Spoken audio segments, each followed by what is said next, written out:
माय माऊली नमस्कार. त्रिवेणी ओवी जागर सण वार उत्सव संस्कृती उपक्रमात आज आपण दत्त जयंती निमित्त अवधूत चिंतन श्री गुरुदेव दत्त हा मंत्र अभिवाचनातनं श्रवण करूया. श्री दत्तास अवधूत असे का म्हणतात?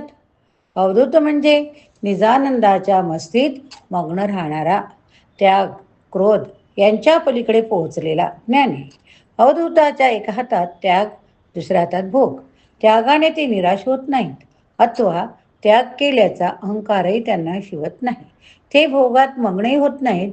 यम नियमाच्या अहिंसा, सत्य, अस्तेय, ब्रह्मचर्य, अपरिग्रह या पंच यमनियमाच्या पलीकडे गेलेले आहेत.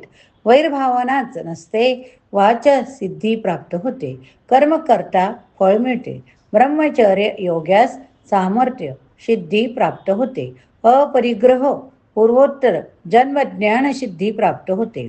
अवधूत उपनिषदात अवधूत या पदाचा पुढील प्रमाणे अर्थ केलेला आहे.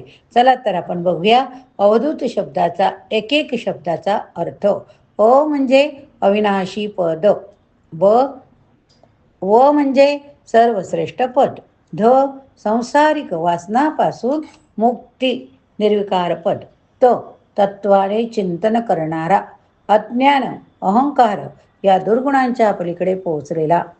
अवधूत एक चिंतन आहे, अवशिष्ट धुवून काढतो तो अवधूत. आपण आपल्या जन्मजन्मांतरीचे पापपुण्याचे गाठोडे घेऊन या जन्मात येतो. आपल्याला गतजन्मीचे काहीच आठवत नाही. आपण मागच्या जन्मीचे कर्म सगळे धुवून काढण्याऐवजी या जन्मात आपण निरनिराळे कर्म आपल्या विचाराने करत राहतोच. पुढील जन्माची शिदोरी बांधतो. चांगली वाईट परत जन्म मृत्यूचा फेरा सुरूच राहतो. या जन्मी जे करावे ते पुढच्या जन्मी उरवावे आणि ते भोगण्यासाठी जावे. जन्म हा सिद्धांत असे असं श्री गजानन ग्रंथात आहे. परमपूज्य ब्रह्मचैतन्य महाराज म्हणतात की स्टेशनावर गडबडीत गाडी पकडण्यासाठी जात असताना एखाद्या माणसाशी भांडत बसलो म्हणून गाडी सुटली काय, किंवा एखाद्या मित्राशी ख्याली कुशाली विचारण्यात वेळ गेल्यामुळे गाडी सुटली काय, दोन्हीचा परिणाम एकच. त्याप्रमाणे वाईट कर्माचं बंधन पुढच्या जन्मासाठी आहे, तसेच चांगल्या कर्माचंही बंधन आहेच. अकर्म अवस्थेत मनुष्य प्राणी राहू शकत नाही, म्हणजे कर्म होत राहणार. तसं होऊ नये म्हणून दत्त अवधूताचे स्मरण करायचे आहे. तो भक्तांच्या चांगल्या कर्माचं अवशिष्ट धुवून काढतो. जन्मजन्मांतरीचं संचित धुवून काढतो. भक्तांचं संचित सगळं संपवतो, मोक्षाप्रत नेतो. त्याचे चिंतन आपण करीत राहावे. म्हणून अवधूत चिंतन हे गुरुदेव दत्त. गुरुदेव दत्त अवधूत हे दत्त तपस्वी योगी आहेत. द्वैत अद्वैत अशी सहज अवस्था अवधूतांना प्राप्त झालेली असते. अशा अवधूतांचे चिंतन सतत करायचे. ते कशासाठी? दत्तनाम का घेतो?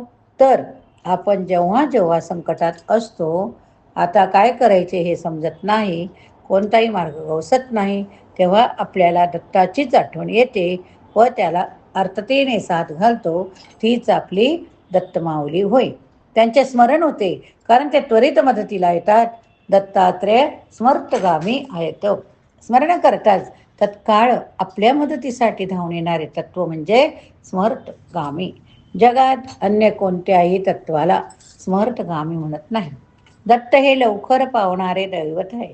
ज्या देवतेचे स्मरण करतात अंगावर शहारे येतात, डोळ्यात अश्रू येतात, अपूर्ततेला एक प्रकारची पूर्णत्वाची जाणीव होते, ते म्हणजे सद्गुरू दत्तात्रेय. आपल्यासारख्या सामान्य सेवेकऱ्याला अवधूत चिंतन श्री गुरुदेव दत्त म्हणताना भगवान परशुराम आणि प्रभू श्रीरामचंद्र हे भगवान विष्णूचे अवतार असूनही त्यांचे कार्य क्षेत्र वेगळे होते, पद्धत वेगळी होती. ज्याप्रमाणे ताक, दही, लोणी, तूप हे दुधापासून तयार होतात, दूध तत्व एकच असते. जेव्हा आपण दत्तप्रभूचे चिंतन करतो तेव्हा कुठलीच चिंता आपल्याला भेडसावत नाही.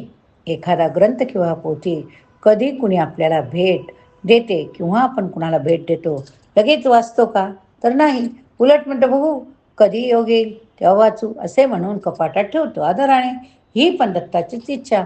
ती त्यांचीच मर्जी असते. योग्य वेळ तेच घडवून आणतात. त्यांचे सानिध्य लाभते. मग ते रोज एक अध्याय नियमित वाचण्यास सुरुवात करतो.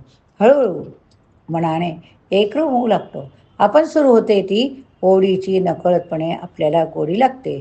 ती नामाचे अवधूत चिंतन. श्री गुरुदेव दत्त. जय श्री गुरुदेव दत्त. गुरु ब्रह्मा गुरु विष्णू गुरुदेव महेश्वरा गुरु साक्षात परब्रह्म तस्मै श्री गुरवे नमः.